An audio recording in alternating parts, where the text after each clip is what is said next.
নাম না করে এবার বিদ্রোহী ভূপতি বোপান্না সোমদেবদের উদ্দেশ্যে ফোরহ্যান্ড রাজ্যপালের। সোমবার সকালে সাউথ ক্লাবে একটি টেনিস টুর্নামেন্টের উদ্বোধনে এসে এম কে নারায়ণন বলেন, ভারতীয় টেনিস এই মুহূর্তে খুব অস্বস্তির জায়গায়। রাজ্যপালের মতে যত বড়ই মহাতারকা হন, ব্যক্তি কখনোই খেলার আগে হতে পারেন না। তারকাদের ব্যক্তিগত ইগো ছেড়ে দেশের সম্মানকেই অগ্রাধিকার দেওয়া উচিত। I think the game is more important than the individuality. I think personalities are less important than the game. We are very good players, but I think the presence of the greats who are present here, like Mr. Naresh Kumar, Mr. Akhtar Ali, Mr. Zishan Ali, and others. I think the players must understand that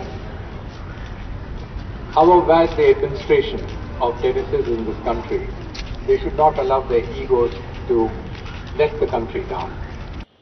লিয়েন্ডারের শহরে রাজ্যপাল যখন মহেশদের উদ্দেশ্যে এমন তোপ দাগলেন, তখনই সেখানে হাজির Davies cup দলের প্রাক্তন অধিনায়ক নরেশ কুমার। অলিম্পিক থেকে শুরু হওয়া টেনিস বিদ্রোহের ঢেউ এবার আছড়ে পড়েছে ডেভিস কাপেও। দক্ষিণ কোরিয়ার বিরুদ্ধে আসন্ন টাইয়ে ভূপতি বোপান্নারা সরে দাঁড়ানোয় ভারতের ভরসা বলতে লিয়েন্ডার। এদিনই সাউথ ক্লাবের ক্লে কোর্টে শুরু হলো AITA super series tennis tournament. সর্বভারতীয় এই টুর্নামেন্টের অনূর্ধ্ব 16 ও 14 বিভাগে অংশ নেবে উঠতি ছেলেমেয়েরা। সোমবার এই টুর্নামেন্টের উদ্বোধন করলেন রাজ্যপাল। পরিচিত হলেন খেলোয়াড়দের সঙ্গে। পাশাপাশি র্যাকেট হাতে ফোরহ্যান্ড ব্যাকহ্যান্ডও মারলেন রাজ্যপাল।